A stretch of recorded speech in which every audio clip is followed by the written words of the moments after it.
Bible Class. Ini adalah Bible Class yang ke-38 ya, yang ke-38. Ya, kiranya Tuhan pimpin senantiasa, boleh jadi berkat ya, baik buat saya dan bagi kita semua yang hadir. Nah, baik, pada hari ini kita akan sama-sama melanjutkan untuk pembahasan kita di Yeremia ya. Ini adalah pembahasan yang ketiga.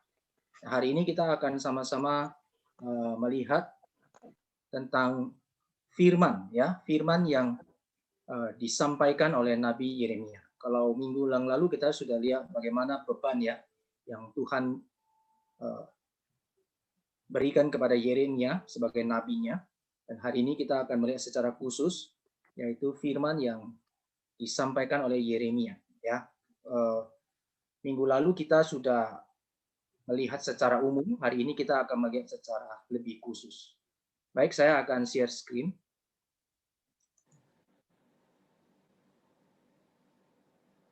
Ya, share screen dulu. Share screen.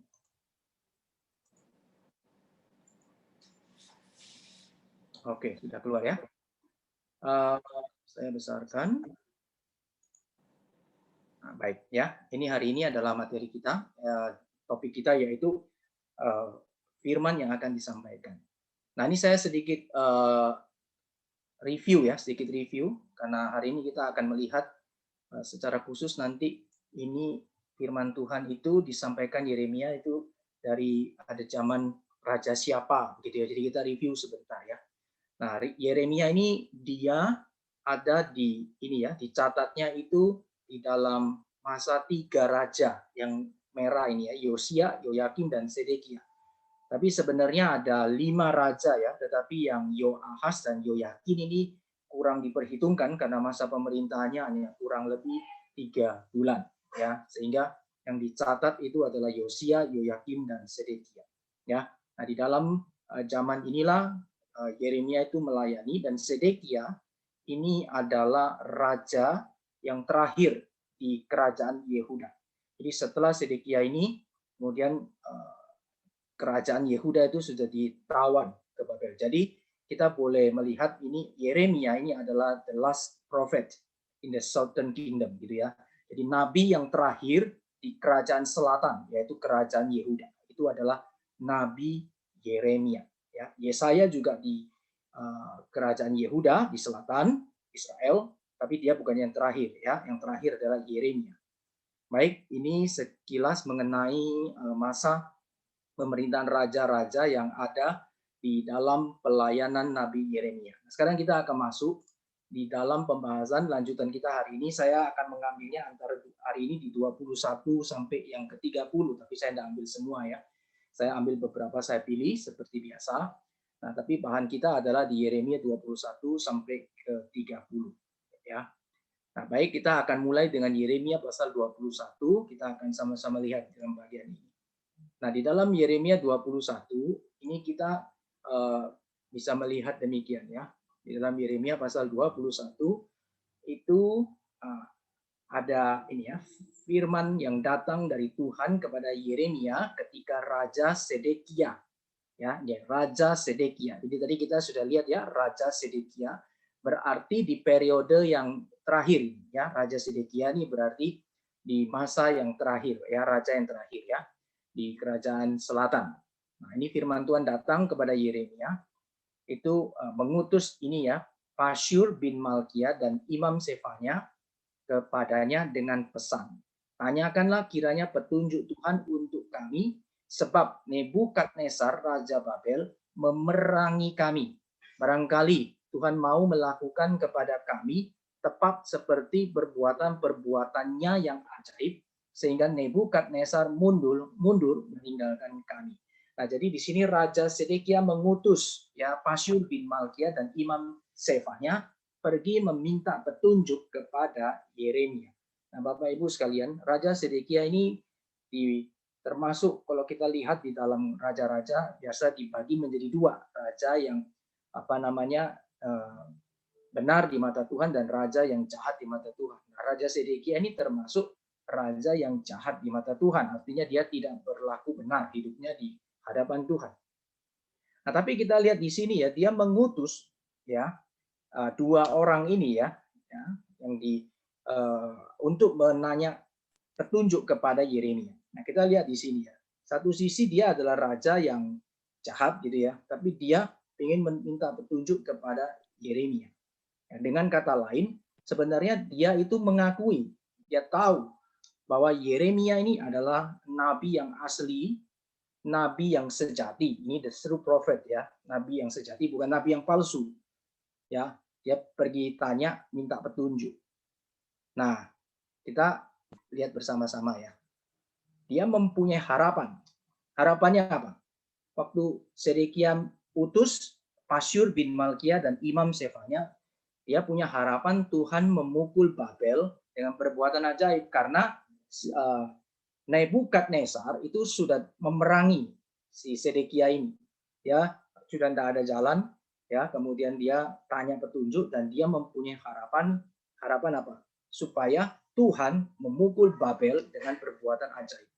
Nah, perbuatan-perbuatan ajaib ini bangsa Israel itu ya mereka sangat sangat kental sekali karena mereka itu diceritakan ya, diberitahukan secara turun temurun tentang karya Allah Yahweh ya, karena Allah yang dahsyat ya, Allah yang boleh menyelamatkan umatnya dengan cara-cara atau perbuatan yang ajaib seperti Allah membebaskan bangsa Israel dari perbudakan di Mesir ya, perbudakan di Mesir. Nah, jadi dia mengharapkan Tuhan boleh menolong dia dengan perbuatan yang ajaib. Nah, tapi di sisi lain dia sendiri bukan raja yang mencari pertolongan Tuhan, yang memperkenan Tuhan, yang mau mencari hukum-hukum Tuhan.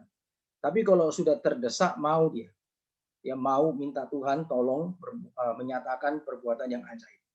Nah, ini adalah salah satu ya, kita boleh lihat ya, banyak sekali yang namanya umat Allah yang dikatakan umat Yehuda kan termasuk dalam umat Allah ya.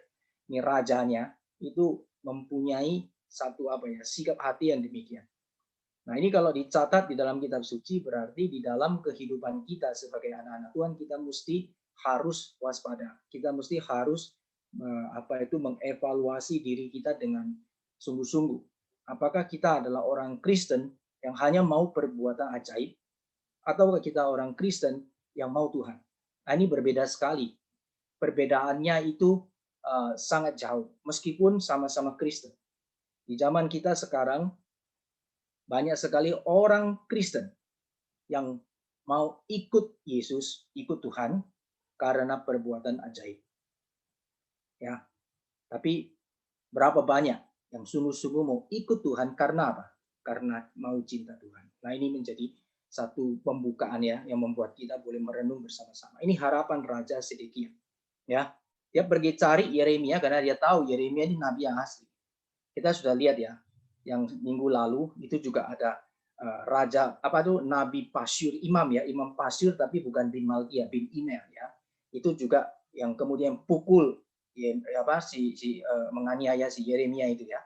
Nah, kemudian kita lihat bersama-sama bahwa yang namanya Raja Sedekia dia tahu Yeremia yang asli, tapi kita lihat ya bagaimana kemudian firman Tuhan yang datang ya. Nah, kemudian begini, kita lihat bersama-sama jawaban daripada Yeremia. Ya, beginilah kamu katakan kepada Sedekia, ya, firman Tuhan Allah Israel, sesungguhnya dan seterusnya itu ya, aku akan membalikkan senjata perang yang kamu pegang dan seterusnya. Lihat yang merah ya, supaya cepat aja. Aku sendiri akan berperang melawan kamu dengan tangan yang teracung dan dengan lengan yang kuat, dengan murka, dengan kehangatan amarah dan dengan kegusaran yang besar. Ya, seterusnya saya teruskan sedikit. Aku akan memukul penduduk kota ini, yaitu kota Yerusalem, yaitu Israel Selatan, bangsa Yehuda, baik manusia maupun binatang, semua tidak ada yang lepas, semua yang ada di sana. Dengan apa? Mereka akan mati oleh penyakit sampar yang hebat. Ya, nah, jadi ini jawaban yang diberikan oleh Yeremia. Nah, bagaimana Allah sendiri itu mengatakan bahwa harapan yang kamu mau supaya aku melakukan perbuatan ajaib, ya ada perbuatan ajaib yang dinyatakan, ya. Tetapi perbuatan ajaibnya adalah bagaimana Allah sendiri yang akan menyerahkan ya bangsa Yehuda itu di dalam satu ini ya kengerian, di dalam satu kengerian karena lawan mereka itu sebenarnya kita boleh lihat di sini. Tuhan bilang, aku sendiri akan berperang. Berarti sebenarnya lawan mereka bukan Babel. Yang kelihatan itu Babel. Tetapi sebenarnya lawan mereka adalah Tuhan. Kenapa? Karena mereka itu sudah berdosa kepada Tuhan, mereka meninggalkan hukum Tuhan, mereka tidak cari Tuhan, dan mereka melakukan ketidakadilan dan ketidakbenaran. Ya, jadi jawaban Yeremia kita bisa lihat ya. Tuhan menyerahkan Yehuda kepada Babel. Ya, siapa namanya itu? Sedekia minta Tuhan lakukan perbuatan ajaib, lepaskan mereka ya supaya Babel mundur. Nah, tapi Tuhan justru menyerahkan Yehuda kepada Babel. Nah, saya kasih yang di bawah itu kalimat penting ya. Artinya begini, bukan Babel yang mengalahkan Yehuda. Tadi saya sudah jelaskan. Sekali lagi, bukan Babel yang mengalahkan Yehuda, tetapi Tuhan ya yang menyerahkan Yehuda kepada Babel. Nah, ini satu prinsip yang sangat penting di dalam iman percaya kita mengiring Tuhan. Sebagai umat Tuhan kita harus percaya Allah itu adalah Allah yang mengendalikan segala sesuatu, berkuasa atas segala sesuatu, dan dia punya wilayah kedaulatan itu tidak ada satu orang pun itu bisa terhindar gitu ya. Jadi semua ada di dalam kedaulatan Tuhan yang kuat, dan dia yang menyebabkan segala sesuatu itu terjadi. Ya, jadi dalam bagian ini termasuk ketika hal buruk itu menimpa kehidupan orang percaya. Nah, Bapak Ibu yang dikasihi Tuhan, sebagai anak Tuhan itu ada ini ya, ada kita di dalam pertumbuhan kita itu ada step, ada langkah, ada tahap bayi ya, tahap bayi waktu kita baru mengenal Tuhan itu tahapnya bayi, baby ya, baby faith, bukan baby face ya. Ya baby face ya, mungkin kan kalau wajahnya kan sudah enggak baby face ya, wajahnya mungkin sudah tua baru percaya, jadi tapi imannya baby faith ya. Nah, kalau masih baby itu ya sama seperti kalau dia masih bayi ya, secara rohani kita bisa mempunyai gambaran secara fisik bahwa memang dia masih membutuhkan minuman atau makanan yang lunak ya, seperti dia perlu susu, dia belum bisa makan daging dan sebagainya. Allah tahu tidak tahu ya. Allah sesuai dengan pertumbuhan kita, itu Tuhan itu memelihara kita. Ya. Tapi kita boleh lihat ya, bahwa di dalam pertumbuhan kita ini, kita tidak selamanya harus menjadi seorang baby ya. Nah, kalau iman bayi itu selalu minta berkat. Kalau ada orang Kristen itu ya selalu mau minta berkat, minta yang baik, minta hal ini lindungi ini dan sebagainya, itu bukan salah ya. Kita sebagai anak-anak Tuhan perlu enggak berdoa minta? Perlu ya. Tapi kalau terus hanya fokusnya itu berarti kita masih imannya anak-anak, baby. Nanti baby naik anak-anak ya. Nah, lama-lama kita harusnya menjadi iman yang dewasa. Nah, iman yang dewasa tidak lagi ya mintanya berkat. Tuhan kasih saya ini, Tuhan kasih saya ini, Tuhan kasih saya ini, atau Tuhan saya minta ini, Tuhan saya minta ini. Tetapi imannya sudah mulai berpikir, Tuhan apa yang saya boleh ya lakukan untuk Tuhan. Tuhan, aku ingin sekali menyenangkan hati Tuhan. Tuhan tolong saya supaya hidup saya itu tidak lagi itu dikuasai dosa. Tuhan tolong saya jalan satu-satu. Ya, saya tahu saya banyak kelemahan, seringkali saya jatuh berulang kali mendukakan Tuhan. Tapi tolong saya mau maju, mau bangkit, mau hidup untuk Tuhan. Nah, ini mulai dewasa. Nah, oleh sebab itu, ketika kita melihat begini, ketika ada ya sesuatu yang buruk menimpa kehidupan kita, maka di sana itu kita boleh melihatnya dengan lengkap. Ya, dengan lengkap. Lengkap artinya kita tahu bahwa Allah memegang kendali atas hidup kita.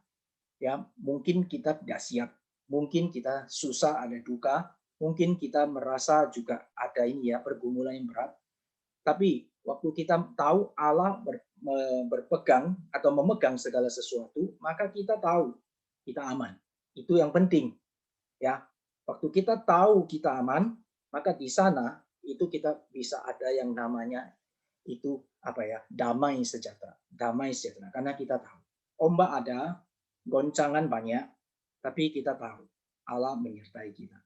Allah memegang kendali. Maka sampai seumur hidup Saya tahu Tuhan akan menyertai orang-orang yang setia, dan Dia yang sudah memilih saya menjadi umatnya, Dia yang akan memegang tangan saya sampai selesai, ya, sampai saya boleh finish dengan baik.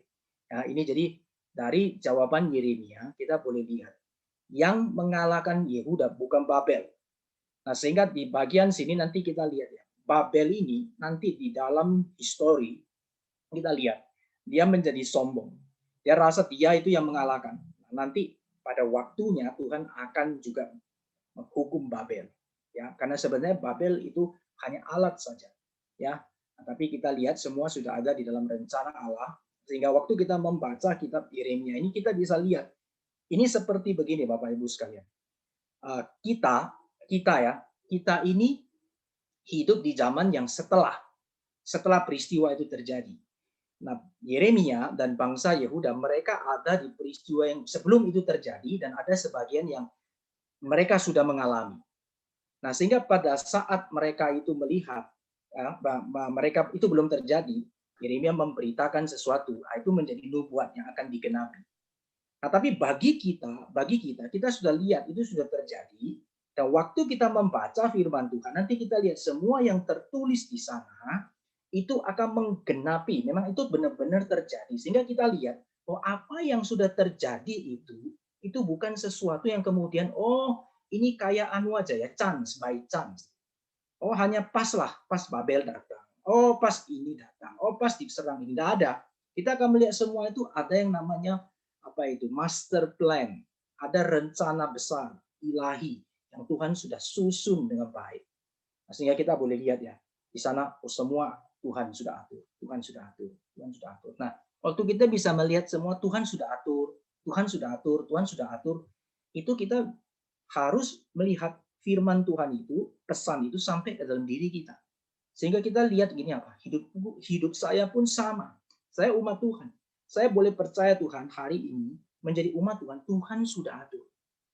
Demikian Tuhan sudah atur ketika saya boleh ada di dalam rencana Tuhan yang master plan ini, ada saya di tengah-tengah menjadi umat Tuhan, maka saya percaya di dalam pengaturan Tuhan itu akan semua berjalan di dalam pertolongan dan pemeliharaan yang indah. Nah, ini kita mempunyai satu view ya, sudut pandang yang demikian, maka di sini kita mulai mengenal Bapak Ibu yang dikasihi Tuhan. Ini mulai knowing ya, kita mulai mengenal. Nah, mengenal Tuhan ini adalah seumur hidup. Tapi kita mengenalnya itu step by step. Nah, mengenal Tuhan yang benar itu bukan melalui pengalaman. Sekali lagi, saya ulangi, mengenal Tuhan yang benar bukan melalui pengalaman. Ada banyak orang bilang saya mau mengalami dulu baru saya bisa mengenal Tuhan yang baik. Tidak. Bisa salah kalau ke pengalaman, karena pengalaman tiap orang berbeda. Mengenal Tuhan harus dari wahyu Tuhan. Wahyu berarti yang Tuhan nyatakan, atau dengan kata lain firman Tuhan. Nah, hari ini kita bisa lihat ya, Tuhan menyatakan firman-Nya melalui Yeremia kepada Sedekia atau kepada bangsa Yehuda. Itu Tuhan menyatakan firman-Nya. Firman-Nya apa? Aku hukum engkau. Kenapa Tuhan menghukum mereka? Karena engkau tidak taat. Nah, itu seharusnya umat Tuhan sadar, Tuhan, aku sudah salah. Tuhan mengkoreksi saya, Tuhan menegur saya langsung tobat. Itu yang harus gitu kalau mengenal dengan benar. Tapi karena banyak orang itu mereka tidak, saya mempunyai pengenalan saya sendiri, ya, itu kan menurut Tuhan dan sebagainya. Aku tidak mau dengar, aku mau mengandalkan kekuatan saya masih bisa dan seterusnya. Ya silakan, Tuhan biarkan nggak, terserah. Yang Allah tetapkan, yang Allah sudah siapkan, pasti terjadi. Nah, manusia mau lawan, Tuhan kasih, silakan. Tapi tidak bisa lepas, karena semua sudah ada di dalam kehendak Allah. Tapi Tuhan harus menyatakan firman-Nya. Nah, kita mengenal Tuhan, dari apa yang Tuhan firman, kita belajar. Tuhan ingin saya begini. Tuhan ingin saya begini. Dan seterusnya. Ya, baik. Ini satu hal penting yang saya mau, poin penting yang saya mau highlight, supaya kita lihat. Ya, jadi bukan Babel yang mengalahkan Yehuda, tetapi Tuhan yang menyerahkan Yehuda kepada Babel. Ya, nanti kita bisa lihat di dalam bagian ini itu ya, satu refleksi singkat untuk menjelang ini ya, penderitaan Kristus ya, menjelang penderitaan Kristus. Waktu Tuhan Yesus disalib, ingat Itu bukan karena para imam ahli Taurat, orang-orang pada saat itu tentara Romawi yang kemudian mengalahkan Kristus, yang kemudian menyebabkan Kristus mati. Tidak.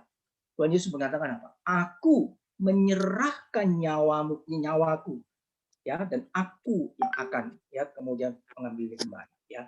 Itu apa ya namanya? Satu menyatakan satu kuasa yang luar biasa, satu master plan ilahi yang dahsyat. Bagaimana Allah itu yang menyerahkan, Allah yang melakukan segala sesuatu. Baik, nah kita lanjutkan. Nah di sini kita akan lihat rahasia pertolongan, ya, dari ayat selanjutnya, ya. Tuhan berkata, aku menghadapkan kepada kamu jalan kehidupan dan jalan kematian. Nah, perhatikan Bapak Ibu sekalian, ini bukan suruh milih, ya. Jalan kehidupan atau jalan kematian. Tidak ada. Ini dua-dua. Jalan kehidupan dan kematian. Dua-dua jalan. Jadi artinya di dalam bagian ini kita bisa lihat bahwa Allah memang sudah menetapkan ada yang hidup dan ada yang mati. Nah, waktu kita lihat seperti ini, semua tadi sudah dibuka, ya, bahwa Allah yang mengatur segala sesuatu. Maka di dalam hidup orang-orang bangsa Yehuda pada saat itu, siapa yang hidup, siapa yang mati, siapa yang Tuhan mau tolong dan Tuhan binasakan, sudah Tuhan kasih tahu. Ini, tapi kita lihat bersama-sama. Di sini Tuhan mengatakan siapa yang tinggal di kota ini akan mati karena dan seterusnya, ya. Tetapi siapa yang keluar dari sini dan menyerahkan diri kepada Babel, orang Kasdim itu Babel, ya, kepada orang-orang Babel yang mengepung kamu tetap hidup. Sekali lagi, ya, Tuhan kasih penghukuman, betul, ya, kasih penghukuman. Dikasih tahu kamu pasti kalah, kamu pasti akan dihabiskan oleh Babel. Nah, kalau kamu nurut, kamu percaya Tuhan, kamu hidup. Tapi kalau kamu rasa enggak, aku nggak mau, aku nggak percaya, aku masih bisa berjuang dan sebagainya, aku tidak percaya apa yang dikatakan oleh Nabi Tuhan, firman Tuhan, saya tidak percaya. Tuhan bilang kamu tetap di sini mati. Kalau nggak mati karena mereka mati, kalau karena mereka kan berarti karena pedang, ya, dibunuh. Kalau enggak gitu lolos karena kelaparan dan penyakit sampar. Nah, jadi ini enggak bisa lolos karena Tuhan sudah siapkan firman-Nya. Nah, kita boleh lihat di sini rahasia pertolongan. Yang saya maksud dengan rahasia pertolongan itu apa? Begini, Bapak Ibu sekalian. Kita, ya, taat kepada firman Tuhan, kita taat kepada suara Tuhan yang melalui kebenaran firman-Nya. Itu baik di dalam apa, ya?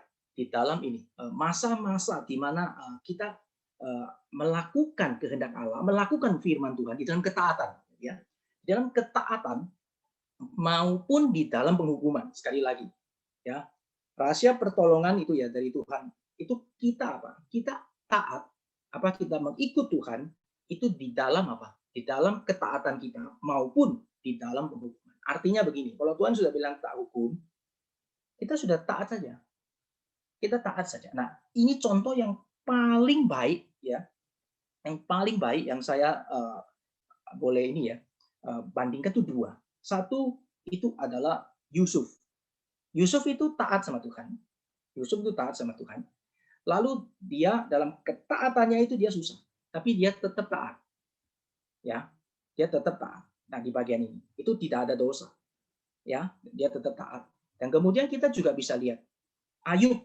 Ayub itu di dalam segala kelimpahannya diberkati, dia tetap juga taat kepada Tuhan. Ya, bagian itu kita lihat, ya. Nah, satu lagi kita lihat, kalau yang di dalam dosa dihukum Tuhan itu Daud. Betul, ya? Nah, Daud itu dihukum Tuhan dan dia taat. Dia mempunyai satu sikap hati apa? Yang minta Tuhan tolong. Tuhan, aku tahu Engkau sudah menyatakan penghukuman, tapi aku berduka atas dosa-dosaku dan aku tetap berharap dan aku percaya, ya, akan seluruh firman-Mu. Dia tidak melawan, dia coba, dia taat di sana. Karena dia tahu Allah sudah menetapkan, ya, tapi dia tetap tinggal dan dia tetap ada di dalam penghukuman Tuhan, dia taat. Nah, di sini kita bisa lihat Tuhan kasih tahu loh, jangan keluar, ini pasti kalah. Kau pasti binasa. Tetap di sana, jangan pergi kemana-mana. Nah, jadi hidup kita pun sama seperti itu. Tuhan itu menghukum, tapi pada saat yang sama, orang-orang yang Tuhan itu berkenan atau yang Tuhan mau selamatkan, ya, Tuhan tetapkan untuk diselamatkan, itu Tuhan tetap apa, ya, menyatakan ini. anugerahnya, ya, menyatakan pertolongannya itu kepada orang-orang di sana. Jadi dalam penghukuman Tuhan ada providensi Allah. Di dalam penghukuman Allah ada pemeliharaan Tuhan. Di dalam penghukuman Allah tetap ada yang namanya belas kasihan Tuhan. Ya, ini rahasia pertolongan.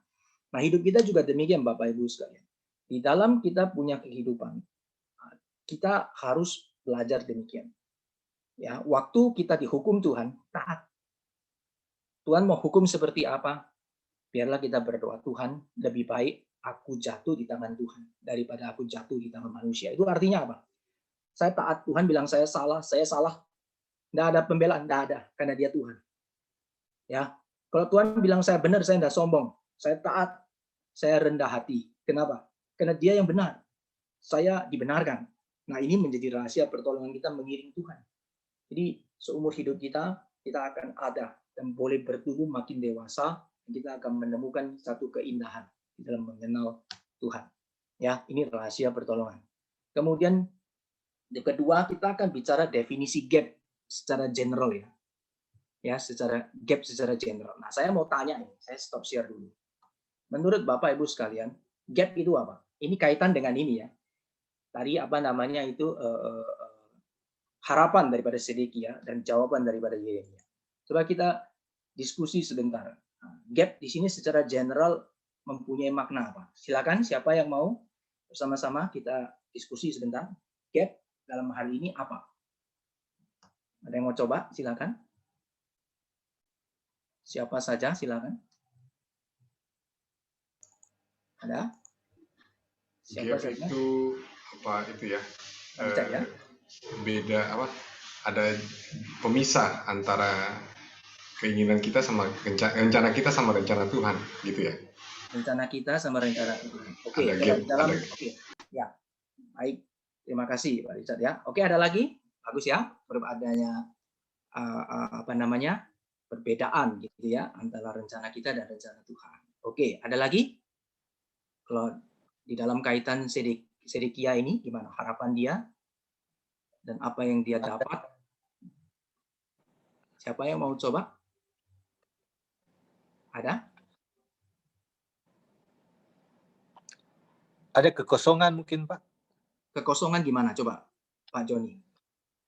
Ada sesuatu yang tidak ada begitu loh, jadi kosong. Oh, gap. Apa ya misalnya? Kosong. Ya. Iya, ada sesuatu yang kosong. Yang tadi yang Pak, iya maksudnya dalam penghukuman pun ada perlindungan Tuhan atau ada pertolongan Tuhan. Nah, ini keadaan di mana tidak ada Allah di situ begitu loh. Oke, ada gap ya. Di mana ya. saat itu tidak ada Tuhan di sana ya. Maksudnya Iya. alam Ya, kosong. Oke. Ya. Oke, baik. Ya, baik. Silakan ada lagi mungkin yang lain. Terima kasih Pak Joni. Ada lagi? Satu lagi mungkin kaum wanita. Nah, ada? Kaum wanita, para pria sudah merespon. Ada ibu-ibu atau kaum wanita? Ada yang mau coba memberikan jawaban lain mungkin yang melihatnya atau setuju dengan yang mana gitu, boleh juga. Ada? Cukup? Coba kalau gitu kalau ini apa namanya Ibu Susana mungkin ada Ibu Susana mungkin bisa kasih ini pendapatnya Ibu Susana. Saya baru gabung Pak Rusli, jadi saya. Iya, nggak apa-apa. Oke. Dari awal. Makasih. Baik, kalau gitu kita lanjut ya, kita lanjut aja. Nah baik ya, jadi kalau tadi dari apa namanya pendapat daripada Pak Risat itu adalah ada rencana yang beda, ya perbedaan rencana Allah dan rencana kita. Ya kalau Pak Joni itu ada yang kosong, sesuatu yang kosong, jadi ada gapnya. Jadi di sana kosong tidak terisi, ada satu lubang ya yang tidak terisi menjadi kosong di sana. Nah, di sini kita sama-sama lihat ya. Saya tadi kita belajar, saya share screen kembali supaya kita lihat di bagian ini. Oke, ini ya. Nah, kita akan lihat di sini ya, ada definisi gap di sini. Kita akan lihat sama-sama itu begini. Sedekia itu dia mempunyai harapan bahwa dia ditolong, gitu ya. Dia ditolong. Tetapi kemudian jawaban Tuhan itu tidak ada pertolongan, bahkan terbalik. Saya akan hantarkan kamu. Ya, dia minta lepas, malah ini dihantarkan masuk ke sana. Ya, jadi di sana, nah biasanya secara apa namanya itu, kalau secara general ya, secara general itu orang mengatakan namanya gap itu kesenjangan antara yang namanya harapan dan realita. Itu kalau secara general, benar ya. Saya punya harapannya A, tapi realitanya ini sama sekali berbeda dengan A. Ya, sama sekali berbeda dengan yang saya harapkan. Nah, kalau di dalam bagian ini itu realitanya malah yang ditakuti itu, yang dia tidak mau malah dikasih, gitu ya. Nah, kita bisa lihat bersama-sama di sini ya. Kita boleh lihat ya, bagaimana menjadi orang percaya itu sebenarnya gap ini kalau dengan dengan pengenalan kita akan Tuhan makin kenal, ini gapnya makin sempit. Oke ya, bisa setuju ya. Makin kita kenal sama Tuhan, gapnya makin sempit. Ya, jadi kita makin mengerti, makin mengenal isi hati Tuhan, makin mengenal apa yang Tuhan nyatakan di dalam kebenaran firman. Ini kita bisa lihat gapnya makin sedikit. Kalau kita bisa lihat, apakah mungkin gap ini sama sekali itu hilang? Ini menjadi bisa pertanyaan sendiri. Ya, apakah mungkin gap ini di antara Allah dan manusia itu hilang sama sekali? Mungkin tidak. Ada yang mau jawab? Mungkin tidak. Gapnya ini hilang. Kalau mungkin, kenapa? Kalau tidak mungkin, kenapa? Ada yang mau coba jawab? Tidak mungkin. Tidak mungkin. Kenapa? Ya, karena Allah yang yang maha itu, sedangkan kita adalah manusia yang terbatas. Iya. Ya, itu ya jawabannya ya. Itu terlalu agung, kita tidak mampu memahami dia sepenuhnya, begitu. Oke. Ya. Oke, terima kasih Pak Buyung. Ada lagi? Ada tidak yang menjawab mungkin? Mungkin tambah lama tambah itu ya, seperti Pak Rusi bilang ya. Mungkin tidak bisa hilang, tapi tambah lama tambah kecil gapnya ya. Ya, tambah lama tambah kecil ya, Pak Richard ya. Oke, terima kasih Pak Richard. Baik, nah sekarang kita lanjutkan ya. Kalau kita lihat di sini ya, gap ini kalau kita lihat dari sisi kita mengenal Allah, maka jawaban Pak Buyung tadi itu kita bisa setuju bersama-sama. Dalam arti begini, Allah adalah Allah yang penuh dengan hikmat, yang maha itu, kita terbatas, maka dalam mengenal Allah, tidak mungkin bisa sampai total kita mengenal. Nah, tapi ada tapinya. Tapi juga bukan berarti tidak bisa kenal. Tapi kita bisa kenal itu cukup melalui apa? Yang Tuhan nyatakan, yaitu kebenaran firman-Nya. Nah, disinilah makin kita boleh mengenal kebenaran firman Tuhan dan hidup di dalamnya, maka gap ini kita boleh makin kecil. Ya. Tapi, gini ya, kita bilang, gap ini boleh makin kecil. Nah, tapi kita bersama-sama lihat, gap ini bisa tidak kemudian itu disatukan. Nah, kalau secara kita di dalam berdasarkan kita secara antroposentris ini, diri kita secara manusia tidak mungkin. Nah, satu-satunya ini bisa penuh, ya, bisa masuk, bisa kemudian itu kita bisa tak ada gap, itu cuma bisa satu, yaitu apa? Di dalam Kristus. Nah, waktu Kristus itu hadir di dalam hidup kita, itu makanya mediator, mediasi, pengantara yang ajaib, dan dia yang ditetapkan Allah itu menjembatani antara Allah dan manusia, dan gap itu menjadi tidak ada lagi. Ya, itu tersambung di dalam Kristus. Jadi kita dibenarkan di dalam Kristus. Kemudian segala hikmat yang boleh ada semua adalah Kristus, adalah hikmat Allah, itu dipenuhi di dalam Kristus. Dan segala kepuasan kita boleh mengenal Allah itu ada di dalam Kristus. Nah, sehingga waktu ada tadi ya kaitannya dengan yang kosong tadi, gap itu. Sesuatu yang kosong itu akan menjadi penuh ketika Kristus itu ada di dalam hati kita. Hati kita itu kosong. Waktu Kristus hadir dalam hati kita, tidak lagi kosong.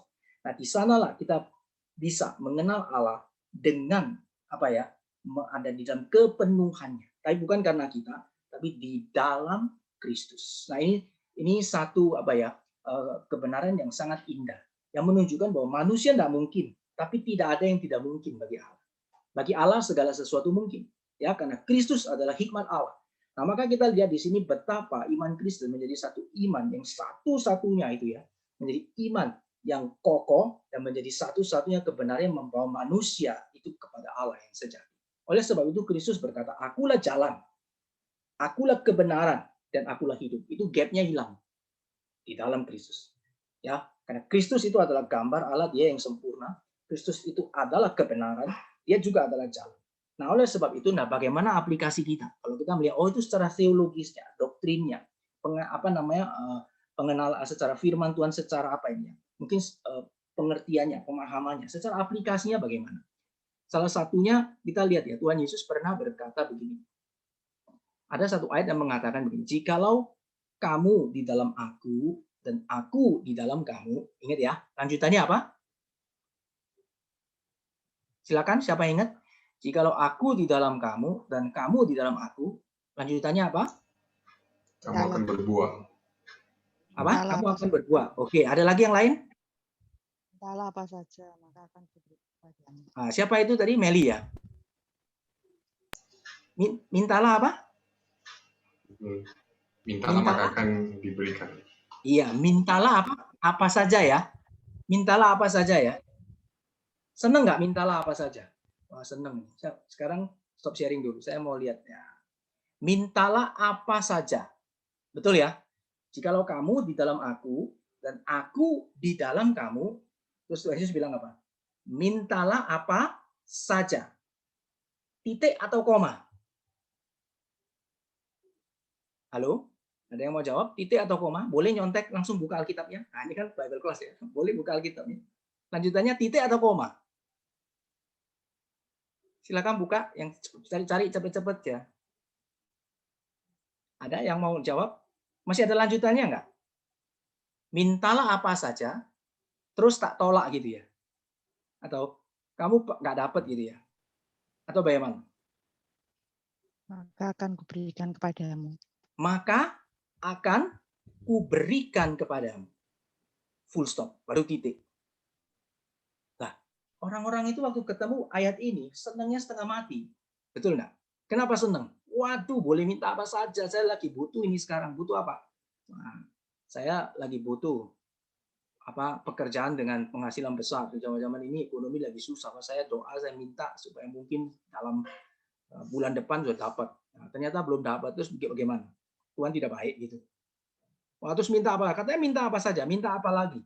Aduh, saya ini sudah lama berdoa minta pasangan hidup, tapi juga tidak dapat. Terus gimana? Tuhan tidak baik gitu. Nah, banyak orang salah. Ada yang lebih lucu lagi. Saya paling lucu ya, saya tidak pernah lupa itu adalah mereka itu mintanya itu ya sesuatu yang sifatnya sangat material sekali. Ya, minta mobil, minta rumah, minta apalah semua. Kadang ada yang minta HP sampai mereknya pun maunya tertentu. Ya, mereknya mungkin iPhone yang seri keberapa begitu. Mintalah apa saja karena aku akan kuberikan kepadamu. Nah, mereka lupa. Lupa apa? Lupa tadi itu. Ya, bahwa aku di dalam kamu dan kamu di dalam aku. Berarti di sini keinginanku kamu tahu dan kamu mengenal keinginan itu. Aku ada di dalam kamu dan kamu dalam aku. Berarti kehendakku, keinginanku, berarti keinginan Allah ya. Aku tahu persis. Nah, pada saat itu kita waktu tahu Allah maunya apa, ini gapnya ini loh. Artinya tidak ada gap lagi. Jadi kita ngerti Tuhan mau apa. Ya, nah pada saat itu terjadi, mintalah maka akan kuberikan kepadamu. Ya, kalau kita menjadi orang percaya yang tahu firman Tuhan sungguh-sungguh dan kita mengaminkan hidupnya, maka hidup kita itu akan bisa ngerti. Dan kita menjalani ke depan kira-kira ada masalah ini seperti apa ya? Mungkin tidak bisa, kita mungkin tidak bisa 100% kita tahu pasti begini gitu. Tapi kita punya guidance, punya guidance, pedoman, patokan yang teguh yang kita jalan. Oh begini bagaimana? Begini firman Tuhan bilang apa? Firman Tuhan bilang apa? Sehingga kita tidak salah jalan. Kita tidak salah jalan. Jadi firman Tuhan itu adalah pelita bagi kakiku, gitu ya. Dan terang bagi jalanku, gitu ya. Jadi ini kita bisa lihat ya, bagaimana pertolongan Allah itu nyata ya di dalam kehidupan orang percaya. Nah, baik. Jadi di sini kita lihat ya, bagaimana gap itu bisa diperkecil ya atau menjadi hilang di dalam Kristus. Ya, di dalam Kristus itu sudah tidak ada gap karena Kristus yang di dalam Kristus kita boleh mengenal Allah di dalam kepenuhannya. Nah, Kristus itu firman Allah, maka di dalam kehidupan kita belajar. Waktu kita tahu firman Tuhan, kita melaksanakannya, maka kita makin boleh merasakan apa? Wah, doa saya dijawab. Wah, apa yang saya minta itu Tuhan dengar. Kenapa? Karena makin sinkron dengan Allah, makin sinkron dengan Tuhan. Ya, kira-kira begitu ya. Nah, next. Kita lihat berikutnya adalah nah, di sini adalah rahasia keberhasilan. Ya, rahasia keberhasilan artinya ya, tadi kita tahu ya, bagaimana kita bisa melihat bahwa kehendak Allah itu seperti apa, mengenalnya dan kita hidup dalam kehendak itu. Nah, maka kita akan bisa berhasil langkah demi langkah. Kenapa? Karena keinginan kita itu sinkron dengan kehendak Allah. Ya, karena kita mulai mengenal Dia dan maka apa yang kita doakan, apa yang kita harapkan itu jalan satu demi satu, satu demi satu, satu demi satu. Ya, kira-kira demikian. Baik, kita lanjutkan. Nah, sekarang ini bagian ini adalah dosa-dosa Sedekia. Nah, kita lihat dosa-dosa Sedekia ya. Ini saya cepat bagian ini. Dia tidak menjalankan kebenaran dan keadilan. Di sana ada tertulis. Kemudian dia membiarkan hak orang dirampas, orang asing, kemudian yatim dan janda dan seterusnya ya. Nah, kemudian di sini ada perkataan yang merah ini perbuatan-perbuatan jahat. Nah, ini ada satu teolog ya, itu mereka memberikan satu pendapat mereka bahwa yang dikatakan perbuatan-perbuatan yang jahat di sini yang dilakukan oleh si Sedekia itu berkaitan dengan yang keempat itu apa? Itu dia mau menyenangkan banyak pihak. Maka di sini lebih ke arah kayak ini passive evil, kejahatan yang sifatnya bukan aktif tetapi pasif. Ya. Nah, dikatakan dia itu seperti raja yang lemah, weak. Kenapa weak? Karena dia mau senangkan semua. Nah, orang yang mau senangkan semua itu enggak strong, itu weak. Dan itu dicatat ya menurut tafsiran seorang teolog ini ya, itu dia mengatakan ini adalah sebuah tafsiran sebuah kejahatan yang sifatnya pasif. Sebuah kejahatan yang Tuhan tidak suka. Dikatakan perbuatan-perbuatanmu yang jahat. Jadi yang namanya perbuatan jahat harus selalu aktif, Bapak Ibu yang dikasihi Tuhan. Nah, ini menjadi satu perenungan kita. Kita seringkali mikir kalau jahat kan berarti saya pukul, misalnya gitu ya. Saya melakukan saya pukul seseorang, itu saya berbuat jahat, evil, jahat. Ya. Tapi ternyata saya tidak pukul, tapi mungkin kalau saya tahu dan saya biarkan Anda tidak melakukan sesuatu yang baik, itu termasuk sebuah kejahatan juga. Kalau saya tahu bagaimana saya seharusnya hidup, tapi saya tidak mau, itu juga kejahatan. Itu namanya passive evil. Dan Tuhan mengatakan ini kejahatan. Nah, kalau di dalam konteks Sedekia, dia mau menyenangkan banyak pihak. Ya, jadi ada para pemuka itu ya termasuk ya keluarga-keluarga dari kerajaan, raja-raja pada saat itu di Yehuda, dan juga orang-orang Yehuda yang berpihak sudah kepada Babel. Jadi dua sisi ini dia takut sama yang satu sama takut yang lain, dua-dua mau disenangkan. Dan pada saat Yeremia itu memberikan firman Tuhan, ya dia juga ikut Yeremia, tapi dia enggak enggak sepenuhnya juga mau taat, tapi untuk kepentingannya sendiri dia mau cari-cari tahu. Nanti kita akan lihat sendiri di bagian agak akhir itu ya. Kita akan lihat bagaimana dia sendiri akhirnya nanti itu benar-benar dia percaya kepada Yeremia sebagai, karena tadi kita sudah lihat sama-sama dia percaya Yeremia nabi yang asli, maka dia minta tolong sebaiknya gimana ya. Nah, tapi di bagian ini kita lihat bahwa apa yang dia lakukan meskipun itu tidak secara langsung itu terkategori kejahatan yang sifatnya pasif. Nah, oleh sebab itu Bapak Ibu yang dikasihi Tuhan, nah kita sama-sama merenungkan bagian ini. Di dalam hidup kita itu apakah kita juga melakukan ini passive evil, kejahatan yang sifatnya pasif. Kejahatan yang sifatnya pasif seperti saya bilang tadi itu bisa jadi ya saya mungkin mau senangkan banyak pihak bisa. Saya tahu mestinya harus gini, tapi gimana ya? Itu satu. Ya. Kemudian yang kedua adalah kalau saya tahu saya seharusnya berbuat apa tapi saya tidak berbuat, nah itu juga termasuk passive evil. Nah, ini memang sebuah pergumulan yang berat. Nah, saya mau ngajak kita bersama-sama bagian ini coba ya.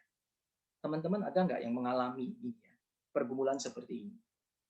Ya, jadi di sini passive evil itu artinya begini. Kalau passive evil itu berarti kita justru harusnya kita berbuat, tetapi kita justru tidak berbuat, dan bagaimana kita korbankan itu untuk orang lain dan hanya untuk kepentingan saya.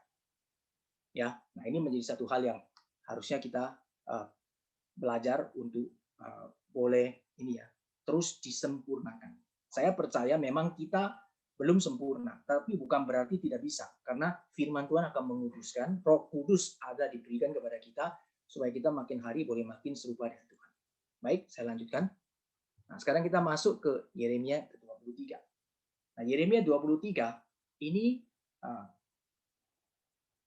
mulai dikatakan ya di sana ya, aku sendiri akan mengumpulkan sisa-sisa kambing dombaku ya dari segala negeri kemana aku menceraikan mereka, dan aku akan membawa mereka kembali. Perhatikan lagi yang merah, aku akan mengangkat atas mereka gembala-gembala. Perhatikan lagi yang di garis bawah, waktunya akan datang.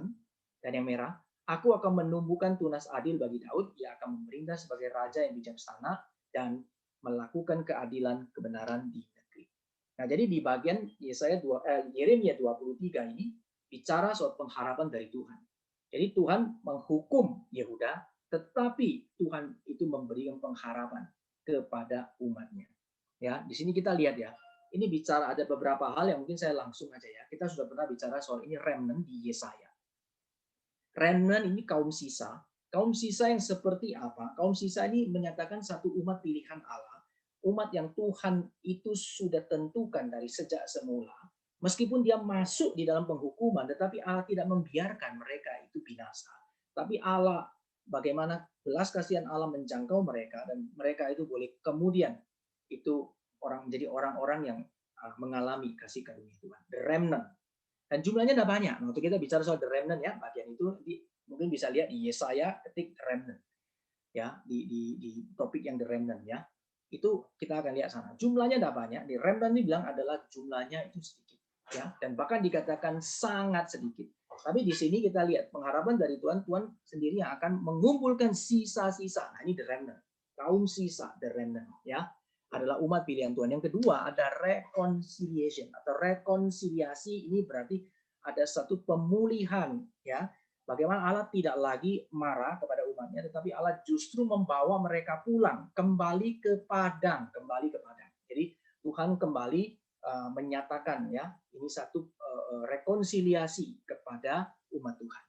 Kemudian bagian berikutnya ini bicara soal the shepherds. Sana ada aku akan mengangkat atas mereka gembala-gembala. Nah, perhatikan Bapak Ibu sekalian, di sini ada gembala-gembala. Ada S-nya ya kalau bahasa Inggris. Shepherds. Ini menyatakan apa? Kalau aku Allah, sebenarnya gembala agung kita Allah sendiri. Tetapi Tuhan mengangkat atas mereka gembala-gembala. Nah, berarti orang-orang yang memang itu, ini apa ya, menunjukkan satu orang-orang yang Tuhan utus kepada mereka untuk boleh merawat, menggembalakan, memelihara umatnya dengan benar. Gembala-gembala. Ya, gembala-gembala yang memang datang dari Tuhan, dan hati mereka itu adalah benar-benar melayani Tuhan. Ya, sehingga menggembalakan kaum umat Tuhan dengan baik. Nah, kemudian bagian berikutnya kita akan lihat. Nanti di situ yang terakhir itu, aku akan menumbuhkan tunas adil bagi Daud. Nah, Daud itu kan raja. Berarti tunas adil bagi Daud itu adalah raja dari keturunan Daud, yaitu yang benar, yang melakukan keadilan dan kebenaran. Ya, keadilan dan kebenaran. Nanti keadilan dan kebenaran ini waktu kita masuk di dalam Perjanjian Baru, waktu kita bicara soal kebenaran, maka kata yang dipakai di dalam bahasa Yunaninya itu adalah dikaiosune. Ya, dikaiosune itu kebenaran yang diterjemahkan bukan hanya kebenaran, tetapi kebenaran dan keadilan. Nah, ini the righteous king, ini nanti bicaranya baru digenapi di dalam satu pribadi, juru selamat, the Mesias, yaitu Tuhan kita, Yesus Kristus, yang akan lahir dari garis keturunan ini, Daud. Ya. Nah, jadi di sini kita bisa lihat, di dalam pasal yang ke-23 ini ada sebuah foreshadowing atau satu bayang-bayang tentang Kristus, ya. Jadi rekonsiliasi, kemudian ini gembala-gembala dan the righteous king. Tuhan Yesus berkata, akulah gembala yang baik. Ya, domba-dombaku mengenal suaraku, ya, dan aku mengenal mereka. Ini nanti dikenapinya seluruh ini ya, gembala-gembala itu harus melihat kepada Kristus, sang gembala agung kita. Nah, di sini foreshadowing Christ, dan the remnant itu tadi saya sudah bicarakan, itu berkaitan dengan umat pilihan Tuhan. Baik, saya lanjutkan. Nah, di Yeremia 23 ini, nah kita akan lihat ya, ini ada satu kalimat begini. Di dalam Yeremia 23, itu ayatnya yang ke-7, perhatikan ya. Ke-7 dan ke-8. Saya garis bawahi itu waktunya akan datang, kemudian yang biru, Tuhan ya akan menuntun orang, waktunya akan datang, orang tidak lagi mengatakan, demi Tuhan yang hidup, yang menuntun orang Israel keluar dari tanah Mesir. Ya, jadi orang Israel, mereka itu secara turun-temurun, mereka tahu bahwa Allah itu yang menuntun mereka keluar dari tanah Mesir. Ya, tapi dikatakan waktunya akan datang. Bahwa yang dikatakan itu apa? Tuhan akan menuntun dan membawa pulang keturunan kaum Israel yang keluar dari tanah utara, ya, dari segala negeri kemana Tuhan telah menceraikan mereka, dan mereka akan dibawa pulang kembali. Nah, ini bicara soal apa ya? Ini kita lihat di Yeremia 16, ini sudah pernah di minggu lalu ini sudah dikatakan. Ya, minggu lalu kita sudah lihat bagian ini Yeremia 16. Persis sama. Lihat yang merah, kemudian lihat yang biru. Persis sama. Akan datang waktunya, tidak dikatakan lagi demi Tuhan yang hidup akan menuntun orang Israel keluar dari tanah Mesir, melainkan yang menuntun orang Israel keluar dari tanah utara dan dari segala negeri kemana ia telah menceraikan mereka. Nah, ini waktu kita lihat di Yeremia 16 ini bicara soal providensia Allah. Ya, bagaimana Allah itu kemudian adalah Allah yang senantiasa, Allah yang memelihara umatnya, providence yang memelihara, yang tetap menjaga, ya, di dalam masa apapun dia yang membebaskan dan dia yang mengirim dan dia yang membawa pulang. Ini providence. Nah, di dalam hidup kita sebagai anak-anak Tuhan, kita akan melihat bagaimana Allah itu, bagaimana Allah yang kemudian membebaskan kita, menyelamatkan kita, tapi kemudian ada waktunya ketika kita ada di dalam ini ya, kegelapan, the darkness, mungkin karena kesalahan kita, pelanggaran kita, dan kita ada di dalam kegelapan, dan pada saat itu kita tahu Allah juga yang memimpin kita itu boleh keluar ya dari kegelapan itu ya di dalam penyertaan Dia. Nah, sekarang kita akan sama-sama lihat. Kalau itu diulang, kita akan lihat motif ini banyak diulang di dalam kitab Yeremia. Nah, waktu itu diulang, bukan itu namanya apa ya? Kayak orang bilang latah diulang, latah gitu. Bukan, tetapi ini mau memberitahu bagaimana ini salah satu ciri ya penulisan memberitahu hal ini penting untuk kita melihat. Melihat apa? Melihat Allah yang memelihara. Sehingga kita tahu, waktu hidup kita sekarang kita tahu. Kondisi kita seperti apa, kita tahu Allah itu tidak meninggalkan umatnya. Allah tidak pernah meninggalkan kita. Selama kita senantiasa ya, percaya dan berpegang teguh ya, dan percaya bahwa Ia adalah Allah yang telah menyelamatkan kita dan akan memelihara sampai kesudahannya, maka di sana kita akan lihat providensi Allah yang ajaib itu. Nah, kemudian kita lihat di sini. Kita akan membahas sedikit di sini. Ini ada menuntun keluar dan kemudian di sini ada membawa pulang. Ya, menuntun keluar dari Mesir itu dibebaskan dari perbudakan. Ibu dikasih Tuhan. Ya, Mesir kan perbudakan 400 tahun, kemudian dituntun keluar. Itu dibebaskan dari perbudakan. Kemudian membawa pulang itu dihajar, Bapak. Di pembuangan itu kan dihajar. Ada penghakiman Tuhan ya, penghakiman Tuhan di dalam pembuangan ada umat Allah yang tidak taat. Tapi kemudian di sana ada kaum remnant yang dididik, yang Tuhan tetap jaga mereka. Itu kemudian akan direkonsiliasi di bawah. Nah, perhatikan untuk apa? Baik yang nomor 1 maupun yang nomor 2, itu dua-dua dibawa pulang untuk ini, Bapak Ibu sekalian. For worship God. Ya, ini untuk bagaimana kita menyembah Tuhan. Bangsa Israel itu dipimpin keluar. Itu Tuhan mengatakan, bebas kepada Firaun, suruh Musa kasih tahu. Ya, bebaskan bangsaku, umatku, supaya dia beribadah kepadaku, itu di Gunung Sinai. Itu di sana diberikan itu hukum Allah, ya. 2 loh batu hukum Allah yang kemudian nanti menjadi kitab Taurat itu ya. Untuk apa? Worship God, untuk menyembah Tuhan, untuk apa itu namanya? Kita mengabdi kepada Tuhan, melayani Tuhan, for worship God. Jadi kita sama. Kalau kondisi kita sekarang ya kita dibebaskan dari perbudakan apa? Perbudakan dosa. Ya, kita dibebaskan dalam perbudakan dosa, dan pada saat kita sudah menjadi orang yang diselamatkan Tuhan, for apa? Untuk menyembah Tuhan, Bapak Ibu. Jangan lupa, Kita bukan dibebaskan untuk kemudian bebas berbuat semaunya kita, untuk bebas hidup di dalam dosa. Tidak. Kita harus tahu, saya sudah dibebaskan Tuhan, maka Roh Kudus akan ada dalam hatiku, dan dia akan pimpin saya untuk worship God, untuk menyembah Tuhan. Nah, menyembah Tuhan ini bersifatnya bukan bersifat apa ya? Oh, saya kalau di rumah enggak, kalau di gereja baru. Tidak, tapi menyembah Tuhan itu sifatnya itu holistik, keseluruhan hidup kita. Saya kerja menyembah Tuhan, saya belajar saya menyembah Tuhan, saya bekerja saya menyembah Tuhan, saya bisnis saya menyembah Tuhan, saya melayani saya menyembah Tuhan, saya di rumah tangga menyembah Tuhan, saya didik anak saya menyembah Tuhan. Itu semua. Apakah kita bisa sempurna secara ini ya, natur manusia kita belum sempurna. Tetapi kita disempurnakan, artinya kita belajar makin hari. Jatuh kita akan bangun karena ada Roh Kudus. Ya, Roh Kudus Tuhan taruh dalam hati kita, ada firman Tuhan. Ada Roh Kudus, ada firman Tuhan yang teladan Kristus, dan kita boleh jalan terus umur hidup kita worship God. Nah, sama, waktu bangsa Israel itu dibawa pulang, bangsa Yehuda ya maksudnya, dibawa pulang dari Babel, kembali apa? Worship God. Ya, nanti kemudian Ezra itu ya, kita bisa lihat ya. Kita lihat bagaimana Ezra itu kemudian dia membacakan kembali, membawa seluruh bangsa umat Tuhan itu kembali kepada Tuhan, menyembah Tuhan, menyadari dosanya, mengakui dosanya, datang menyembah Tuhan. Nah, ini satu hal penting. Jadi di dalam providensia Allah yang diberikan kepada kita, tujuannya satu, Bapak Ibu sekalian. Apa? Menyembah Tuhan, menyembah Tuhan.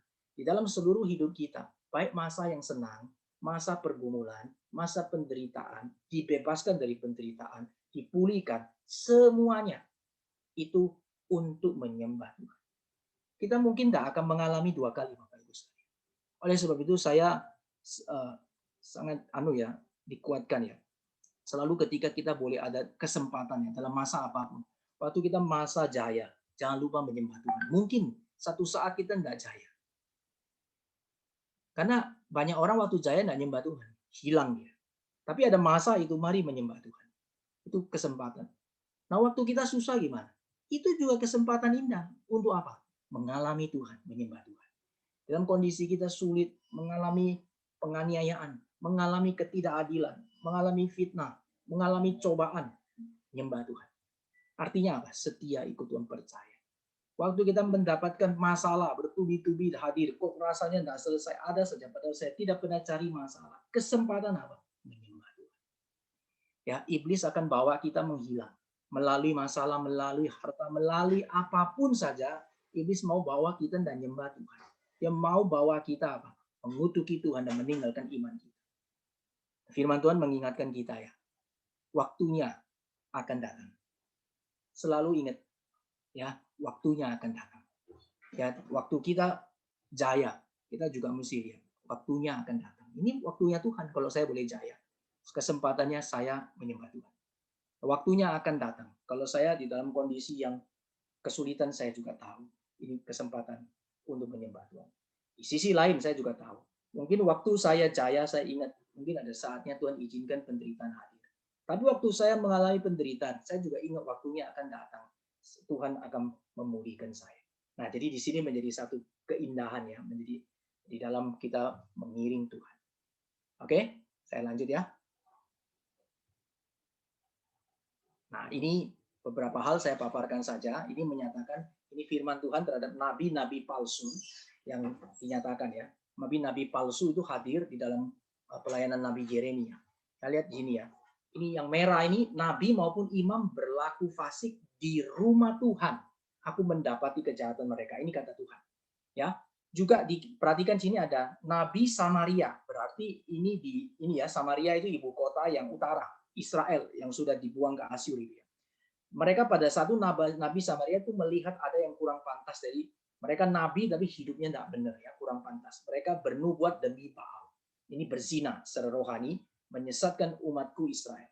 Ya. Kemudian di Yerusalem, perhatikan ya, Yerusalem berarti di Yehuda ini ya, di zamannya Yeremia juga ya.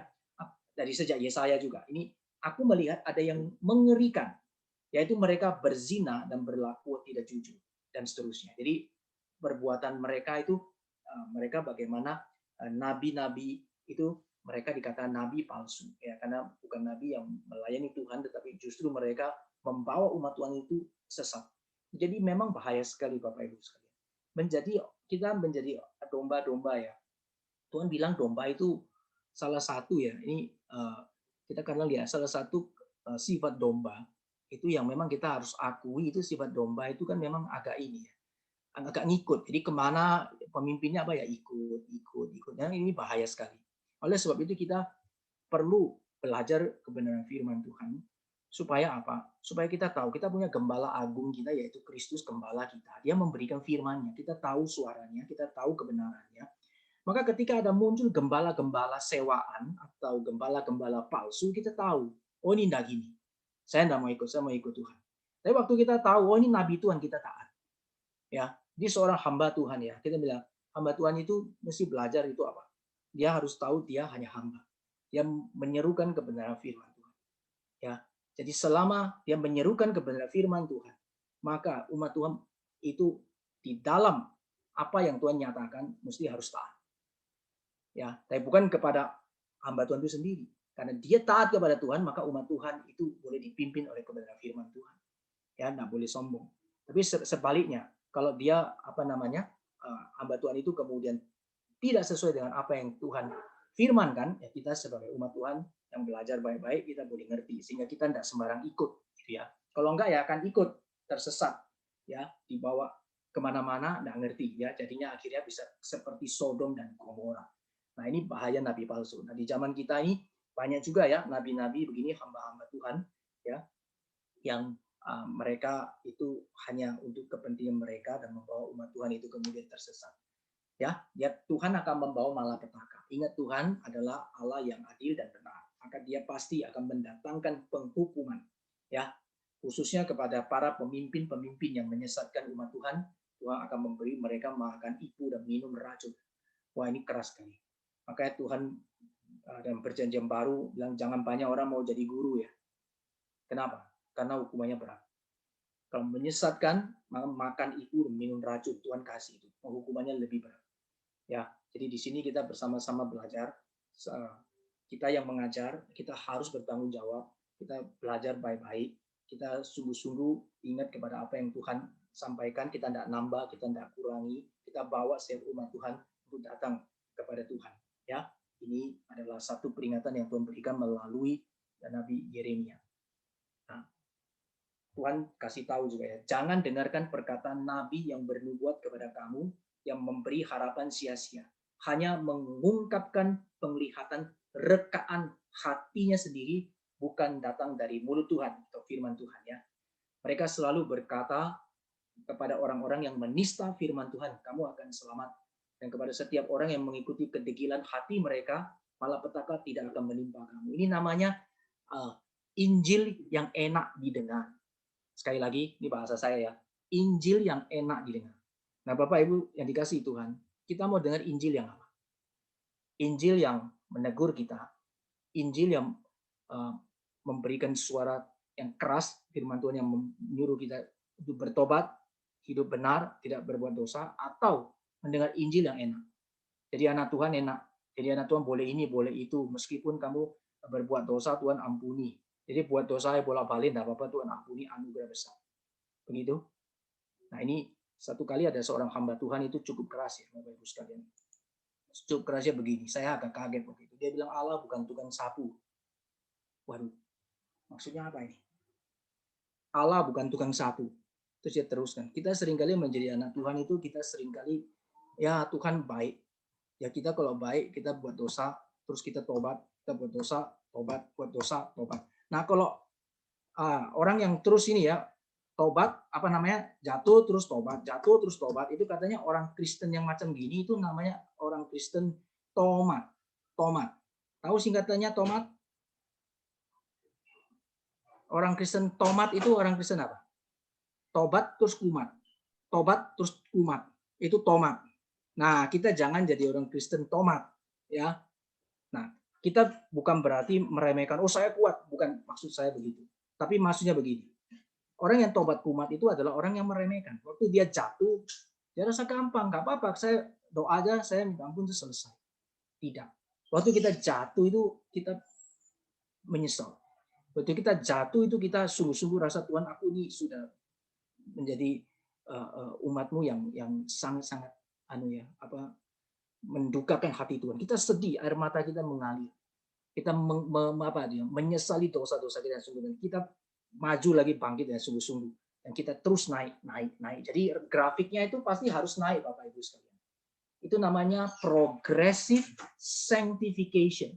Pengudusan yang bersifat progresif. Sekali lagi, pengudusan yang bersifat progresif dalam segala hal. Betul. Kalau saya dulu suka marah, tidak bisa mengendalikan diri saya, maka saya bukan berarti langsung bebas, tidak bisa marah dan tidak bisa emosi. Bukan. Tapi saya tahu setiap kali saya jatuh, saya tahu saya sedih dan saya mau maju. Dan orang bisa melihat ada pertumbuhan yang progresif dan makin lama makin indah. Nah, tapi yang cilaka, kalau kita lihat Alkitab memberitahu ya, dari sikap Kejadian, Hakim-Hakim, juga termasuk di dalam nabi-nabi ya, itu bangsa Israel itu progresif tapi itu turun, ya, bukan sanctification ya, tapi dia progresifnya itu justru dia turun, makin lama imannya itu makin lama makin jatuh dan akhirnya itu hukum masuk ke pembuangan. Ya, nah, jadi kita lihat bersama-sama di sini. Bagaimana kita hidup mengiringi Tuhan itu, nabi ada dua macam. Apa kita mau dengar Injil yang enak? Apa kita mau menjadi orang-orang Kristen, kemudian kalau kita melayani Tuhan, semua yang enak? Ya, seringkali saya juga bergumul, Bapak Ibu sekalian. Satu sisi saya harus belajar melihat, mungkin umat Tuhan belum siap. Mungkin dia pertumbuhannya masih anak-anak atau masih belum terbuka. Kita mesti sabar. Ya, tapi di sisi lain kita tidak bisa berhenti. Kita mau maju jalan. Tapi di sisi lain kita mesti bilang, ayo seharusnya kita mesti bicara. Kita mesti maju, tidak bisa tunggu, mesti jalan. Tapi waktu kita bicara seperti itu, apa yang terjadi? Mungkin bisa menimbulkan salah mengerti, mungkin bisa menimbulkan sesuatu yang kurang enak, ya. Tapi bagaimana? Kalau Tuhan mau kita jalan, kita mesti belajar jalan. Nah, ini pergumulan, termasuk di dalam pelayanan saya sebagai hamba Tuhan. Waktu kita bicara mesti keras, mungkin nggak banyak yang dengar. Kalau bicara enak-enak, mungkin bisa banyak yang dengar. Ya, banyak orang mau ikut. Kenapa? Karena enak bicaranya. Injilnya itu enak sekali. Firman Tuhannya selalu semua yang enak. Tetapi tidak memberikan satu ketegasan yang menegur, yang kemudian membawa kita untuk boleh kembali sungguh-sungguh di hadapan Tuhan. Nah, nabi-nabi palsu beritanya enak-enak. Ya, Yeremia datang kasih tahu kamu akan dibuang. Mereka bilang apa? Wah, sorry. Enggak, kamu pasti menang. Kamu menjadi anak Tuhan harus sangkal diri, pikul salib. Tuhan Yesus yang bilang. Datang hamba Tuhan bilang, tidak, siapa bilang sangkal diri, pikul salib. Anak Tuhan itu berarti Tuhan raja di atas segala raja, kita anak raja. Kan ada lagu sekolah minggu. Aku anak raja, engkau anak raja, kita semua anak raja. Ini lagunya ini nggak betul. Doktrinnya salah. Alkitab coba cari. Ada nggak bilang kita anak raja? Nggak ada. Tuhan raja di atas segala raja, betul. Ya.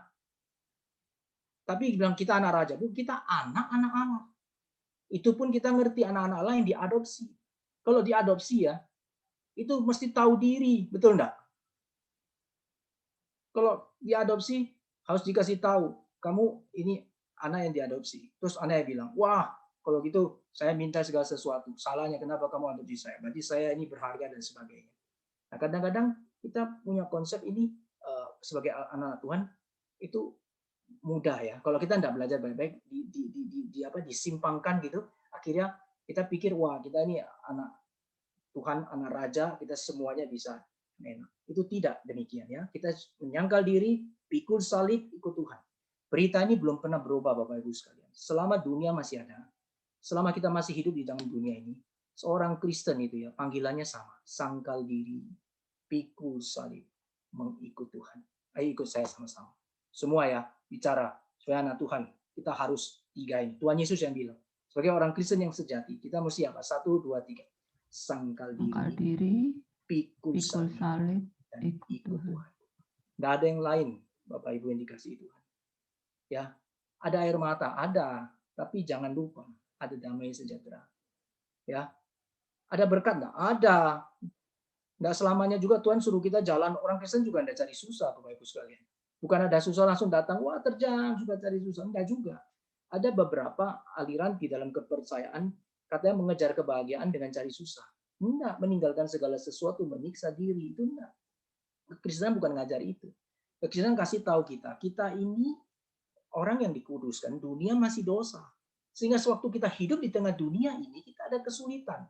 Kenapa? Karena kita sudah tidak belong to this world. Ya, kita ini belong to God, menjadi milik Tuhan, milik Kristus. Sehingga hati kita sebenarnya itu ada satu kerinduan yang ingin hidup yang benar. Tetapi lingkungan kita enggak, dan dosa itu masih berusaha untuk membawa kita jatuh. Nah, itu ada pergumulan. Maka di sana sangkal diri, pikul salib karena kita mau ikut kebenaran Tuhan. Terus ikut Tuhan seumur hidup. Bisa jatuh, bisa. Tapi syukur pada Tuhan. Tuhan memberikan Roh Kudus. Sehingga Roh Kudus yang menjamin kita boleh setia sampai akhir. Ya. Nah, kira-kira seperti itu. Saya sharing yang beberapa poin terakhir ya. Ini saya share dulu sebentar. Oke, ini beberapa bagian ini yang saya sudah siapkan, mungkin saya lewati dulu. Ini ada bagian penting yang ingin saya sampaikan yang hari ini. Ini saya lewati aja ya. Ini berkaitan nabi palsu. Ya, masih berkaitan dengan nabi palsu. Ini sabda yang tidak benar ya, sabda yang palsu ya. Yeremia 24. Nah ini, saya mau bagikan ini ya. Yeremia 24 itu Tuhan memberikan penglihatan kepada Yeremia, itu firman Tuhan ya. Ini Bapak Ibu bisa mengetahuinya. Ada dua penglihatan ya, Yeremia dikasih tahu apa? Lihat dua keranjang dua arah. Ya, saya kasih gambar supaya kita bisa langsung mengerti ya. Jadi yang pertama, Yeremia itu lihat ada buah arah yang bagus ya. Yang kedua itu buah arah yang jelek. Nah, buah arah yang bagus itu menunjukkan adalah orang yang dibawa ke pembuangan dan akan dibawa kembali. Ini remnant nih, buah arah yang bagus. Dikasih lihat. Perhatikan ya, waktu Tuhan menghukum ini ya. Ini kan berarti mereka berbuat dosa. Tetapi umat Allah, waktu Tuhan menghukum ke sana, Tuhan tetap kasih tahu Yeremia, ada buah arah yang baik. Aku akan menjaga. Ya. Nah, jadi orang-orang yang di dalam penghukuman, tadi ada rahasia penting ya, tetap setia, tetap setia. Lebih baik saya dihukum Tuhan dan saya menjalani semuanya sampai akhir. Itu berarti kita menjadi buah arah yang baik. Ya. Di sana Tuhan akan menanam dan Tuhan akan membangun dan memberikan rekonsiliasi. Nah, perhatikan 24 ayat 7 yang sebelah kanan ini ya. Yang sebelah kanan ini ya. Nah, aku akan memberi mereka suatu hati untuk mengenal aku. Nah, perhatikan Bapak Ibu sekalian, ini adalah satu ini namanya adalah anugerah yang mendahului. Anugerah yang mendahului sebuah pertobatan. Ya, grace before repentance. Anugerah yang mendahului sebuah pertobatan. Jadi Tuhan yang memberi mereka satu hati yang mengenal aku. Nah, berarti termasuk kita Bapak Ibu sekalian. Hari ini Bapak Ibu sekalian bisa mau hadir belajar Bible class. Itu karena Tuhan memberi hati kepada Bapak Ibu sekalian untuk mengenal Tuhan. Tidak banyak Bapak Ibu sekalian. Ya, tidak banyak yang dalam kelas mungkin ada beberapa orang melihat siapa mungkin hadir. Kalau belajar itu di mana-mana sama. Ya, belajar itu kalau di kuliah ya. Kalau misalkan kita bilang wajib, mata kuliah wajib ya banyak. Mata kuliah pilihan nggak ada orang. Siapa yang kadang-kadang nggak banyak kondisi namanya belajar itu pakai waktu banyak. Nah, oleh sebab itu kita lihat ya, Tuhan memberi hati baru bisa. Maka saya dengan satu kerinduan dan saya memberitahu, Tuhan kasih perintah. Apa? Pergilah, jadikanlah semua bangsa muridku. Dan ajarlah mereka. Nah, berarti mengajar. Ini firman Tuhan. Waktu Tuhan mau saya mengajar, saya bilang, tuh saya mau ngajar firman Tuhan. Berani jalan. Tidak ada orang. Tuhan yang akan pimpin. Ya, Paulus waktu pergi ke sana satu tempat, gak ada orang waktu pergi. Terus Tuhan kasih tahu sama Paulus, jangan takut. Umatku banyak di sini. Maka saya percaya, saya cuma punya hati yang taat dan mengerjakan firman Tuhan, dan Tuhan yang mengirim orang-orang untuk boleh datang bersama-sama dengan saya menikmati Tuhan dan kebenarannya. Ini ya, aku akan memberi mereka suatu hati untuk mengenal aku. Nah, ini indah sekali. Sebaliknya sama. Ini di balik yang lain kita lihat sama. Pohon ara yang jelek itu Sedekia, raja-raja Yehuda, pemuka rakyat yang masih tinggal di Yerusalem. Artinya sudah dikasih tahu. Ini nanti kalian akan dikalahkan dan kalian harusnya ikut kepada Babel. Tapi mereka tidak mau. Mereka tidak percaya sama apa yang disampaikan Yeremia. Dan akhirnya Tuhan bilang, mereka akan dihukum di sana. Mereka akan binasa, kena perang, kelaparan, penyakit, sampar, ada aib dan kutu. Ya, Tuhan bilang, aku akan membuat mereka menjadi kengerian. Baik buah ara yang baik maupun buah ara yang jelek. Di sana ada perkataan, aku akan. Berarti Allah, ya, yang berdaulat. Allah telah menetapkan satu, memutuskan. Ini buah ara yang baik, ini buah ara yang jelek. Hidup kita pun demikian. Nah, jikalau hari ini kita boleh menjadi orang-orang yang ditetapkan Tuhan, kita melihatnya, wah, aku bersyukur dalam bagian ini. Mungkin kita harus mempunyai sikap apa? Selalu bersyukur. Kalau orang yang rasa saya ini pasti yang baik, orang lain yang jelek. Nah, ini bahaya. Jangan-jangan kita yang jelek. Tapi kalau kita rasa Tuhan, aku bersyukur. Ya, seharusnya aku jelek. Tapi hari ini aku masih boleh menikmati anugerah Tuhan. Terima kasih Tuhan pimpin saya hidup bagi Tuhan. Nah, itu tanda kita bisa jadi seorang murid Tuhan yang sejati, ya. Itu buah yang baik. Ini kelihatan yang Yeremia di pasal 24. Nah, kita lanjutkan ya. Ini Yeremia 25 itu ini. Ya. Ini kita lihat ya. Bagian ini saya sekilas saja. Ini sudah pernah di minggu lalu, ini berkaitan bagaimana Yeremia itu memberitakannya kepada mereka dan mereka tidak mau mendengar. Tuhan sudah kirimkan nabi-nabi, mereka juga tidak mau mendengar. Ya, terus menerus Tuhan itu kasih tahu umat Tuhan tidak mendengar. Ini mengerikan sekali. Bagaimana dengan kita? Ini hanya saya memberi tantangan. Bagaimana dengan kita? Apakah kita sudah sering mendengar dan apakah kita sudah taat kepada firman Tuhan? Ya, saya berharap kita semua menjadi orang-orang yang boleh taat kepada apa yang Tuhan boleh, pemahaman yang diberikan, yang menyatakan Allah yang mendatangkan. Termasuk Raja Babel itu dikatakan adalah hamba daripada Tuhan. Ya, Raja Babel itu Tuhan yang datangkan. Ya. Kemudian penghukuman atas Yehuda itu Tuhan yang datangkan. Kemudian terhadap Babel yang menyombongkan diri itu Tuhan juga menghukum. Itu juga sudah dinyatakan. Aku akan. Dan bahkan yang keempat, masa penghukuman sudah dinyatakan oleh Tuhan. Bahwa mereka akan dibuang 70 tahun. Kalau genap waktunya, itu maka mereka akan pulang. Jadi semua itu menyatakan aku akan. Ya, Allah menyatakan dia punya kehendak. Nah, sekarang ini yang berikutnya. Firman Tuhan dinyatakan melalui Nabi Yeremia. Nah, ini bagian yang terakhir yang saya mau sharingkan ya. Tadi yang pertama buah ara, kemudian Yeremia disuruh Tuhan itu datang ya kepada si Raja Sedekia. Itu suruh Yeremia apa? Suruh Yeremia itu pikul kuk ya, gandar ya.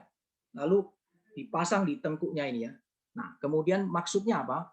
Maksudnya adalah sudah taruhlah tengkukmu ini nanti ini kepada Sedekia Raja Yehuda, aku telah berbicara dengan cara yang sama, kataku, taruhlah tengkukmu ke bawah kuk Raja negeri Babel, takluklah kepadanya dan kepada rajanya, maka kamu akan hidup. Jadi ini sebenarnya gambaran yang Tuhan kasih tahu bahwa Yeremia itu dipakai untuk memberikan satu, menjadi alat peraga Tuhan, sama seperti Yesaya.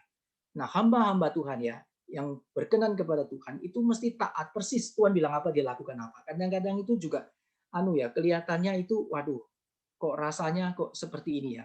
Kesulitannya banyak ya, rasanya sepertinya sesuatu yang berat sekali ya. Nah, tapi kita lihat ini yang mau Tuhan tunjukkan kepada mereka. Kamu mesti takluk sama Babel, aku hukum kamu. Kamu kalau takluk kamu hidup. Kalau kamu nggak takluk kamu binasa. Ya. Nabi Yeremia. Lalu kemudian ada sebelah kanannya itu Nabi Hananya. Nabi Hananya ini nabi palsu. Dia bilang apa? Dia bilang sama mereka, firman Tuhan datang kepadaku, kata Hananya. Jadi nabi palsu juga bilang firman Tuhan datang kepada dia, bahwa aku akan mematahkan kuk Raja Babel. Nah ini kan Yeremia, kamu nanti pasti menang ya, Raja Babel pasti kalah.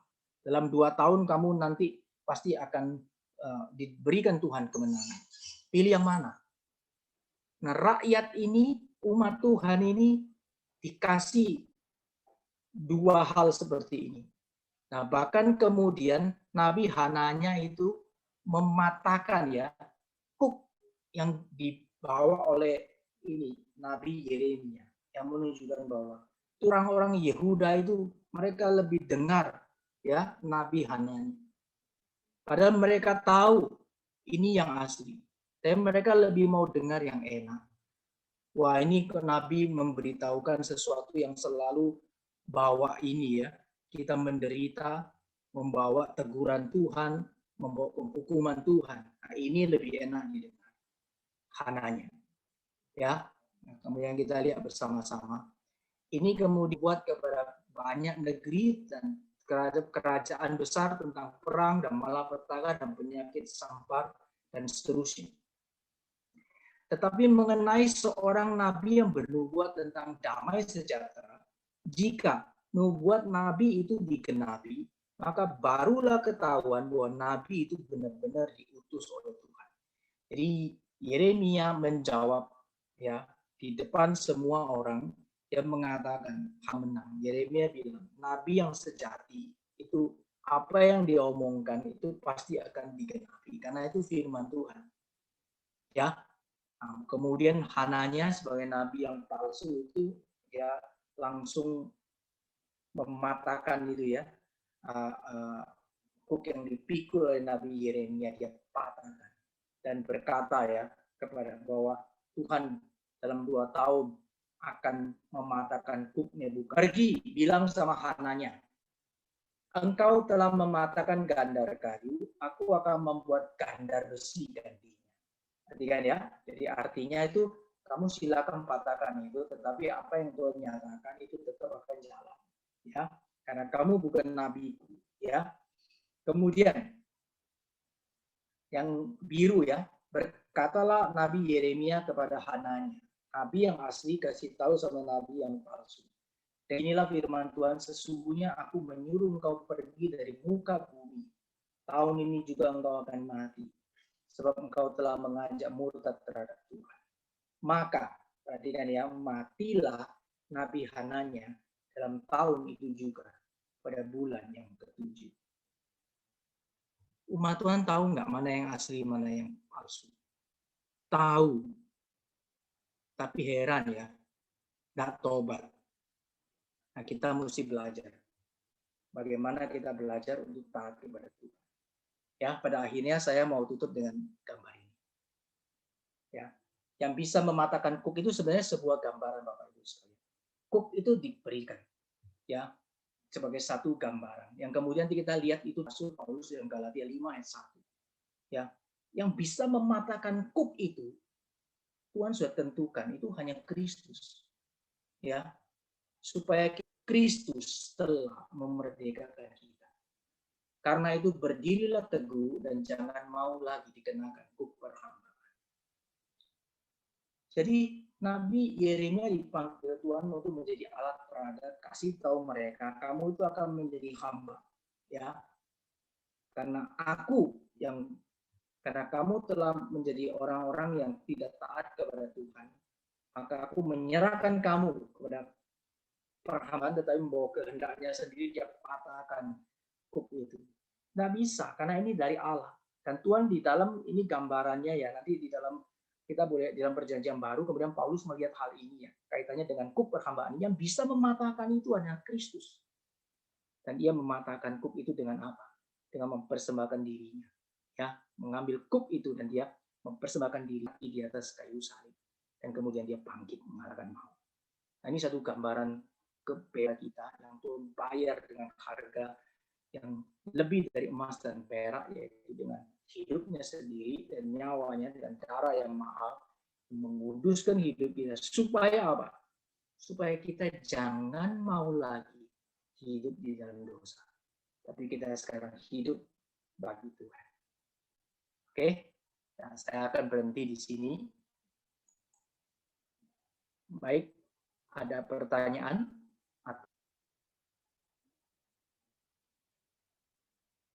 Tidak ada.